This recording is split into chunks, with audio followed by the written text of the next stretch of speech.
And in this module, we're going to start using the entity framework. The entity framework is what we call an object relational mapper, an ORM. And the overarching goal of any ORM, including the entity framework, is to make your data easy to access and manipulate, even if your data is living inside of a SQL server. It should be as easy to access as the data that we currently just hold in an in-memory list. But by placing that data into a SQL server, into a real database, we'll be able to take advantage of SQL Server features like transactions and backups and durability. But what we'll discover by the end of this module, here as I flip over into Visual Studio, is that querying and updating that data doesn't require significantly more code than what we already have when we're just accessing and updating an in-memory list. In fact, we'll be able to use some of the same link operators like first or default and order by against data that is inside of SQL Server and being accessed through the entity framework. We'll be able to use the same link operators that we use against collections in memory. It's going to be that easy. But before we can get there, we need to make sure that you do have a SQL Server database installed. In this module, I'm going to be using a version of SQL Server known as SQL Server Localdb, but you can use any version of SQL Server that is going to work with the entity framework, and the entity framework works with most versions of SQL Server, including technologies like SQL Server Compact Edition. So let's first take a look at SQL Server Localdb. When you install Visual Studio, any version or any edition of Visual Studio should also install a version of SQL Server known as Localdb.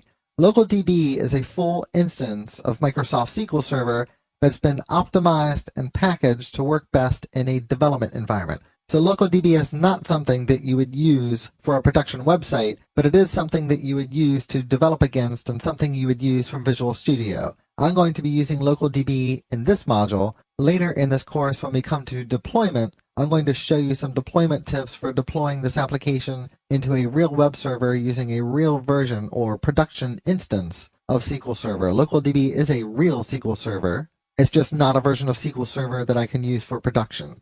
You should think of it as your SQL Server that you can use for development. Now, over the years, I've seen many developers struggle trying to connect to SQL Server. So as a first step before we get started using Localdb, I just wanted to show you some tips about how to find and verify Localdb and make sure that you have it installed on your system. If you don't have Localdb installed, rerun the Visual Studio installer and make sure you install anything that is a Localdb component or a SQL Server component. So one way to verify that Localdb exists is to open up a command prompt. I'm using the new Windows terminal, but you can open up any command prompt. And in order to execute the command I'm about to show you, you might want to do a search and find the developer command prompt for Visual Studio 2019. This is a shortcut that Visual Studio 2019 should have created for you. Click to open that command prompt, and when it opens up, execute the command SQL localdb. Just execute this command and press enter, and it should return a help screen that describes all the different commands that you can pass to this utility. What I want to do is pass an I to say, I want information about the Localdb instances that I own, me the current user, and tell me about those. And I can see there are two, MS SQL Localdb and Project V13. So I have two instances of Localdb executing. These are like two different servers that I could connect to and where I could create databases and store data, like the data about my restaurants. The one I want to use, however, is MS SQL Localdb. I want to use this first one because the second one really just used internally by Visual Studio. And I can ask for more information about MS SQL Localdb. And I can see that I am running version 13.1, that my login, Scott, is the owner of this instance. It's currently in a stopped state, and that's okay, because we will discover that as long as you have MS SQL Localdb installed correctly, this database engine can spin itself up on demand. So when I want to connect to that instance, or I need to open a database on that instance, it will start running automatically, and there's nothing I need to do. When I'm done using that instance, it can go away, which is nice because that frees up resources for me on this computer to do other things. That's not a behavior that I would need from a production database, because a production database would be dedicated to running all the time. Now, how can I see what is inside of this Localdb? Well, I could do that also using some command line tools. There's command line tools that you can use to connect to SQL servers and to execute queries against SQL Server. but I can also use Visual Studio. So if I come to the View menu, there is an option here to open up a SQL Server Object Explorer. So again, this might be an option that you need to install when you install Visual Studio, but it should be an option even in the Community Edition. When I click to open up SQL Server Object Explorer, I will see a list of the current SQL servers that I am connected to. You'll notice that list is currently empty, so I can right-click on that list and say that I want to add a SQL server. Now, for this course and for this module, you can use pretty much any SQL server that you want. You could use a SQL server that's deployed inside of Azure. You could use a SQL server that's somewhere else on your network. You can also use a full instance of SQL Server that's installed on your machine, like SQL Server Developer Edition. Again, I'm going to show you the steps to use Localdb. If I want to connect to Localdb, I would go to this local node here under the connection dialog, and I would find MS SQL Localdb. I can see here that the actual server name is Localdb inside of parentheses / MS SQL Localdb. This server name is significant because when I tell my ASP.NET application what server to connect to, when I tell the entity framework, here's the server you're going to be using, this is the exact syntax that I have to use in the connection string to reach this instance of Localdb that I want to use. To make this connection from Visual Studio, I'm not going to be using SQL Server authentication. That's where someone gives you a username and a password to log in. I'm going to be using essentially Windows integrated authentication. So whoever I am when I'm logged into this computer, those are the credentials that are going to flow through to this particular SQL Server instance, and I will connect to this instance as this computer name / Scott. So let's go ahead and click on MS SQL Localdb and say that I want to connect. And I will now have in my SQL Server Object Explorer a connection to Localdb, and I will be able to expand this tree view here and see a collection of databases that are already attached to this Localdb. So you do not need any of these databases. These are all just databases that I've created over the year, just doing some experiments and other Pluralsight courses. In fact, you'll see there's already an existing Ode to Food database that is here. I'm actually going to delete that database because that's the database name that I want to use for this course.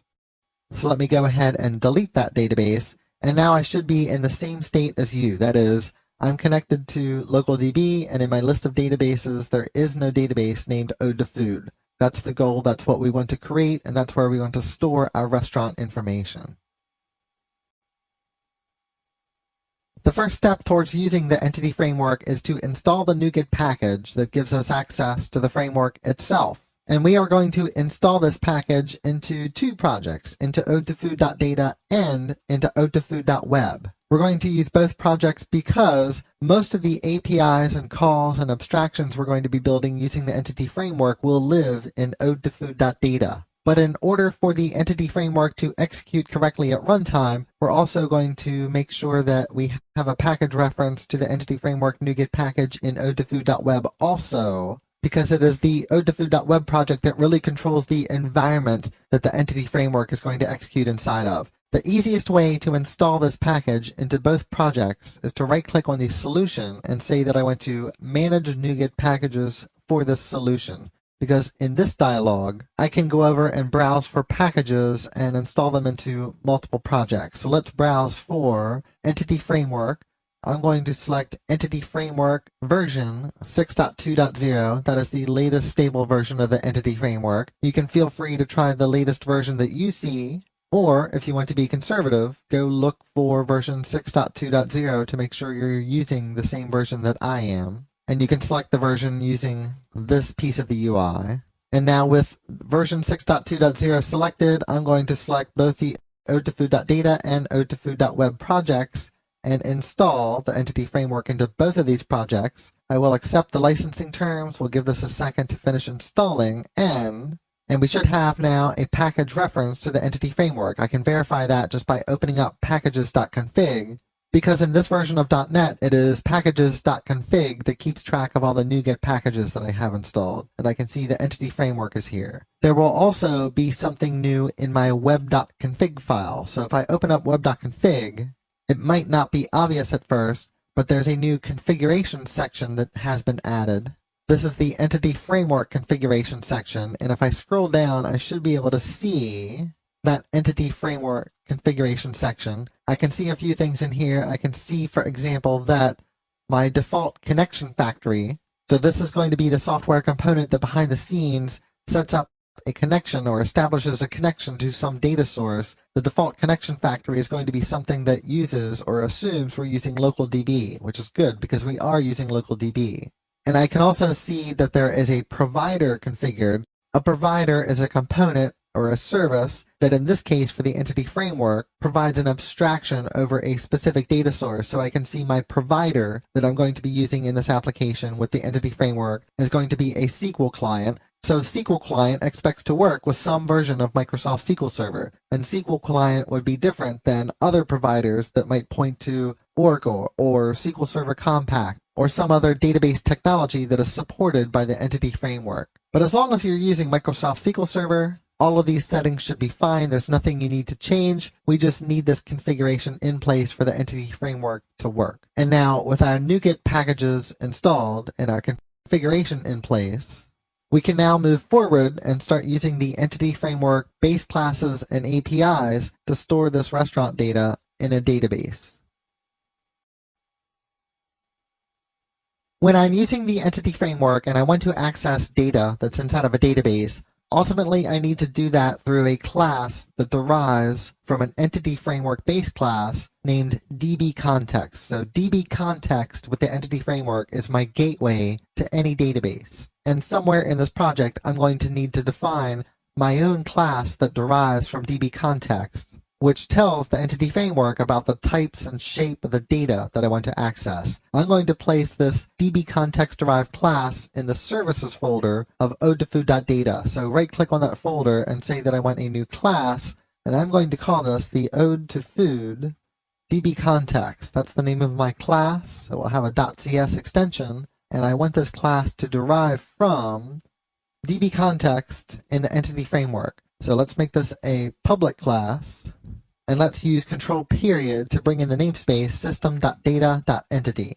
That's a namespace provided by the entity framework. So this is the system.data.entity.dbContext base class. And ode2food dbContext becomes my gateway to a database. I can configure what database I want this to point to just by adding a connection string to my web.config file. We'll see how to do that. So I can have a single dbContext that points to different databases when this application gets deployed. So when I deploy this application to development here on my machine, I can configure this dbContext to point to a development database. When I deploy to production, I can use the same class definition with a different connection string to point this class to a different database. Now, I'm building a relatively simple project with relatively few entities. In fact, I have exactly one entity, which is the restaurant, and an entity represents anything that I want to store into the database. But of course, there's lots of applications out there that need to be built that have to deal with complex databases. So you might be on an application that has a database that works with thousands of tables inside. So you can use a single dbContext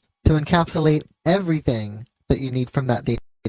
Or many projects I've worked on also break up a database into multiple dbContexts. So you might have the sales dbContext, and it will point to the same database as the accounting dbContext or the orders dbContext. So ultimately all those tables live inside of the same database and maybe even inside of the same schema. But in order to break things down and follow something like the single responsibility principle, we don't want one giant dbContext that can do everything for certain applications. Sometimes we want to break that database up into smaller pieces, so you can certainly have multiple dbContexts in a project that point to the same database, just different sets of tables. So how do we know what tables this dbContext uses? Well, anytime I have a public property on a dbContext that is of type dbSet of T, where T represents a generic type, dbSet is a type that tells the entity framework you are working with a table of data that should have the shape of a particular object that you have defined in your project. That object's defined by the generic type parameter for dbSet. So if I say I have a dbSet of type restaurant, that tells the entity framework that somewhere inside of the database that I will point this to with a connection string, there is a table that contains data that can populate restaurant objects. So somewhere there is a table that will contain records with an ID property and a name property and a cuisine property. And when I query that table, I can map the data that comes back into this class, restaurant. Now, there's many things that you can do with the entity framework to customize the configuration and to point the entity framework at different features and different tables and rename columns and so forth. And I'm not going to go into any of those topics with the entity framework. I just want to make you aware that the framework is flexible enough to work in different ways. But by default, if I'm querying data from my SQL server and I'm bringing back a result set that includes columns named ID and name and cuisine, that is the simple mapping that the entity framework will do. So if it brings back something named cuisine in a column, it's going to map the data in that column into a collection of objects that have a cuisine property. It's going to move that data into the cuisine property. This is what the entity framework does, and it's what we're about to see in just a bit. And also, if I name this property restaurants, then by default, the entity framework is going to assume there is a table named restaurants in the database. Again, that is a convention that you can change through explicit configuration, but just by specifying that I want a DB set of restaurant with the name restaurants, I've already told the entity framework that there should be a table in the database named restaurants, and in that table, we should have columns with the names of ID, name, and cuisine. The entity framework will also, as we'll discover, use these data annotations to get even a little more information about the data model that we want to use in the database. So if I say something is required, that's like going into SQL Server and saying that a column is not nullable. And if I say something has a max length, so that's another validation attribute that we haven't looked at yet. But if I say a name has a maximum length of 255 characters, that's enough for the entity framework to say, oh, this name column in the database, if I have to create it, if it's up to me based on the information I know, I will create that column with a maximum length of 255 characters because that matches the entity definition that you've given me.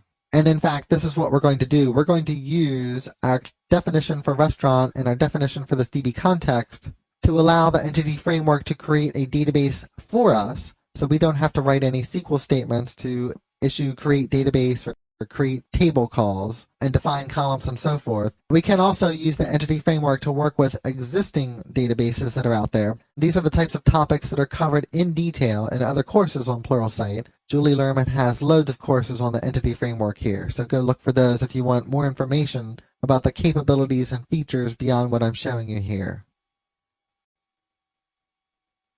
The first bit of configuration that we need to add or change in our application is the configuration of our container. You might remember we did that earlier in the course. It happens inside of the app start folder inside of container config.cs because we will no longer be using in-memory restaurant data when a piece of the application is looking for an iRestaurant data. Instead of in-memory restaurant data, we want to change this to SQL restaurant data. So we'll be talking to a real database just by making that one little change here. But I also want to change this line of code that is saying, give me just a singleton instance for the entire application, for the entire life of the application. We needed to do that with the in-memory data so that every time I made a request to the application, I would be looking at the same list of restaurants.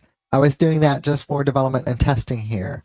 But now that I have a real DB context and I'm using a real database, well, first of all, I do not want to be single instance because a DB context is not a thread-safe class. So I don't want to have a single DB context for the entire application. In fact, I want something almost the opposite. I want my container to create an instance of SQL restaurant data for each HTTP request. That's usually a pattern that you follow for any component that implements a unit of work. You're going to create a particular component and allow it to be around for a single HTTP request where you're performing all these numbers of actions for a particular user and a particular request from that user. But then when that request is over, you can throw that instance away and you can create a new one for the next request. That's the safest and easiest way to use a DB context, which is really what we're using behind the scenes of SQL restaurant data.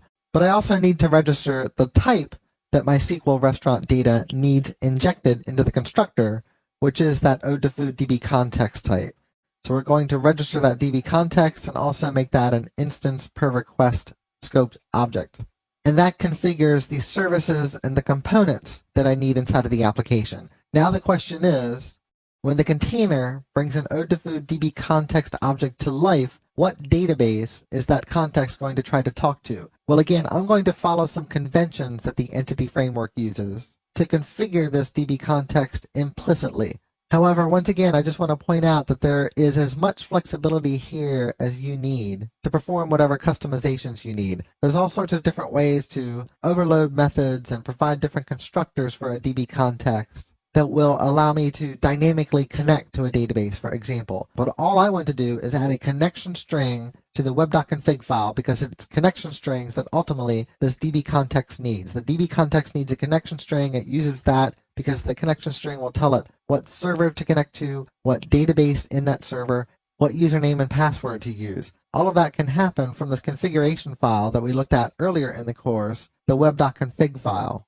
What I want to do inside of here is add a new section, a section that I should have IntelliSense for, a section called connection strings. And what I want to do here is add a new connection string to my web.config and add a connection string that has the same name as my DB context, because what the DB context will do by default, unless I tell it to do something different, is when I construct an instance of this class, it will go out and look in the connection strings configuration for a connection string name that matches this class name. So if inside of web.config I say, let's add a connection string with the name of ODFOO DB context, that will be the connection string that my DB context will use. And then there's just two additional pieces of information that I need to provide. One is the connection string, which will tell my DB context what server and what database to go to. And another piece of information I need to provide is the provider name. This tells the entity framework essentially how do I connect, because there's different providers for different database types. So there's one provider for SQL Server, and there's a different provider for SQL Server Compact. And then other individuals and other companies have written providers for things like IBM's databases and Oracle's databases. But what I want to use is the provider for SQL Server. So I just need to specify a name here, which is the name of that provider, and the name of that provider is system.data.sql client. That's the provider my DB context will use, and now I just need the connection string. Now there's various websites and pieces of documentation that will tell you how to build a connection string. You can also use something like SQL Server Object Explorer and right-click on a particular server and go to Properties, and over here in Properties there should be a general property which is the connection string for this particular server. And this section here that I have a difficult time mousing over because there's some strange video artifacts that occur, but this section, if you want to copy this out of here, will give you the exact connection string that you need to connect to that server, and you might just need to tweak the database name. But let me write this from scratch for you. So I'm going to say that the connection string is, and we start with a data source. So I say that the data source, which is really what server or what instance am I connecting to, it's going to be localdb /MS SQL localdb. And once we have a connection to the server, we then need to look at what database on that server to connect to, because there can be multiple databases. The database is known as a catalog, so we're going to say this is the initial catalog. And I want the name of my database to be ODFOO MVC. Let's call it ODFOO MVC. I also need to provide the credentials that will be used to establish a login and connect to that server and that database. Or I can use a setting known as integrated security, which is a fancy way of saying just use the credentials that are part of the current user process to connect to the database. And since when I'm running my application using Visual Studio, that application is essentially running with my login and with my credentials, I will be able to connect to that database, and I'll be able to create databases and query data. But let's set integrated security equals SSPI. And with that, I should now be able to save all files and perform a build. Let's come back in the next clip and test out the application. With our code and configuration changes in place, I'm going to do a build of the application, and then let's come back out to the browser and issue a refresh for /restaurants. What I want to see is a list of all my restaurants. It's going to take a little bit of time, this first refresh, after configuring the entity framework, and now I see that I have no restaurant, but that's actually a good sign. It's a good sign because there is no error message, and the fact that I have no restaurants makes sense because before I refreshed this page, I did not even have a database to store restaurants in. And you might be wondering what sort of magic is happening behind the scenes where I do not have an error, because we clearly saw earlier in this module when we looked at the instance of Localdb, there was not a database that had the name of Ode to Food MVC. But now, let's come back to Visual Studio and go to the SQL Server Object Explorer. I can still see my list of databases here. I have not refreshed this list, but let me right-click the server and say that I want to refresh. And now, under the list of available databases, I can see Ode to Food MVC. So this is something that the Entity Framework will do for you. And again, this is a configurable feature. If you do not like this behavior, you can turn it off. But by default, when I tell my Ode to Food DB context that I want to connect to this server and connect to this database, which was Ode to Food MVC, if the Entity Framework does not find that database, the Entity Framework can and will create that database. That's the default behavior. And the Entity Framework will use my DB context derived class definition and my entity definitions to create a schema inside of this new database, Ode to Food MVC. So you can see I have two tables.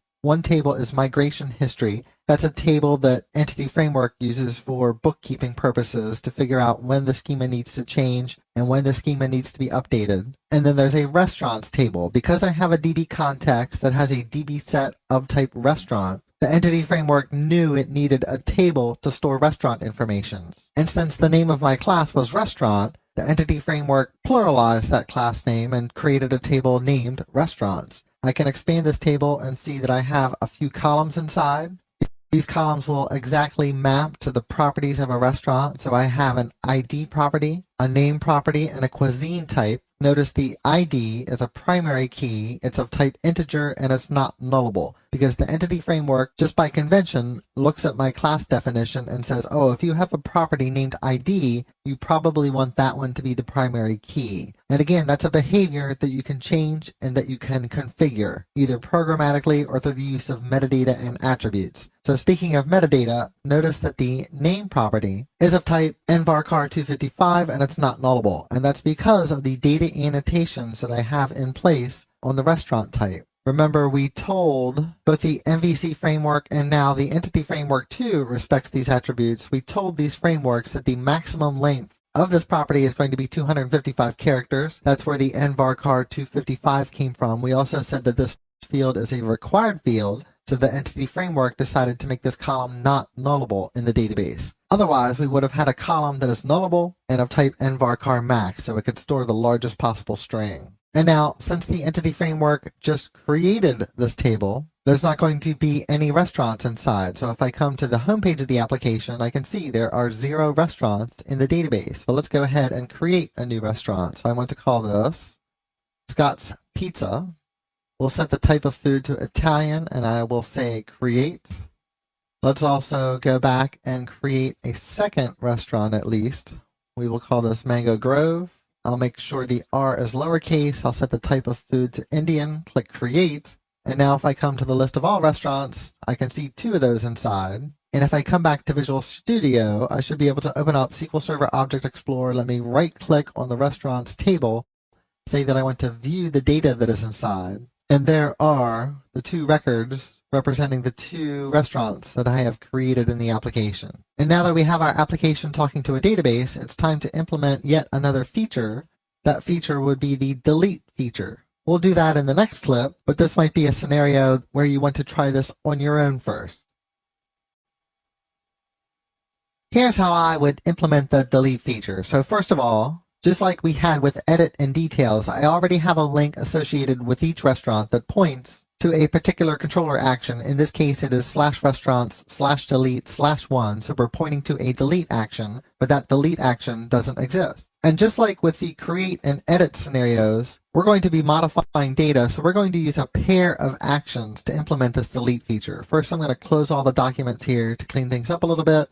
Let's come down and open up our restaurants controller. And I want to scroll down to somewhere underneath of edit, because once again, we're going to need an action that responds to a GET request and an action that responds to a POST request. So one action that will present information to the user. We want to make sure the user does want to delete this restaurant. We will confirm this action with them. And when they confirm that delete operation that they want this to go through, we're going to use a form to send an HTTP post to this application to perform the deletion in the database using the Entity Framework. Because remember, we don't want to modify anything during a GET request. So we don't want the get version of a request to delete a record, even though that get request could contain all the information that we need to delete a restaurant, because all we really need is the ID of that restaurant. What we want to do when the user clicks on that delete link is send them to a page asking them if they are sure they want to delete this restaurant. And when they click yes, that's when we will do a post to this application and handle a delete action that uses our data service to perform the deletion. So first, let's write a delete action that responds to HTTP GET. It will return an action result. We will call the action delete and it will take an ID parameter. What we can do is go out and look for that restaurant so we can pull up more information about it. So I want to go out and get the restaurant that has this ID. If that restaurant comes back as null, then we could return a 404 error to the user. We could also return the not found view like we did with the details action earlier. Really, it depends on you and your application and your users, which are these paths that you choose. But otherwise, I want to return a new delete view that will display this restaurant information. Let's go ahead and scaffold that. So right-click inside of the action. I want to add a view. The view name will be delete. The template will be the delete template we will choose. The model class is of type restaurant. So this is very similar to what we've been doing in this course, filling out the scaffolding information. Now, one difference is that this delete template wants to go directly to a data context class. We're going to ignore that and just click add. That should give us just the razor view markup that we need to display, are you sure you want to delete this, and display the restaurant name to the user. That's really all the user interface that we need. And then notice that we will have a form. So we will have a form that performs an HTTP post operation back to /restaurants/delete/ whatever identifier was needed. This form will include an anti-forgery token. That is important. And all we really need inside of this form is an input, which will be a button, which will be the submit button. So when the user clicks on this button, the browser will do a post back and we will delete that restaurant. So let's implement the version of delete that will handle an HTTP post operation. And we will also validate the anti-forgery token. And I do want to point out, because I have gotten this question in the past, why wouldn't we delete using an HTTP delete method? Well, that's because browsers and the HTML specification, they really only think in terms of get and post. So you get a resource when you read it, you post a form where you submit values and change state on the server. And when you're building applications whose primary job is to produce HTML and read forms, you're really just using two of the available HTTP verbs, and those verbs are get and post. It's not until you move into the world of web APIs where you start using some of these other HTTP verbs, these HTTP methods like patch and put and delete. So yes, if I was building an API for other pieces of software to call over HTTP, and I wanted to have a controller action that would delete something, delete some resource, then yes, I would say this only responds to an HTTP delete message. But since I expect this endpoint to be invoked by a browser through a form, then I really need to respond to an HTTP post request. So this is going to be a delete action that returns an action result.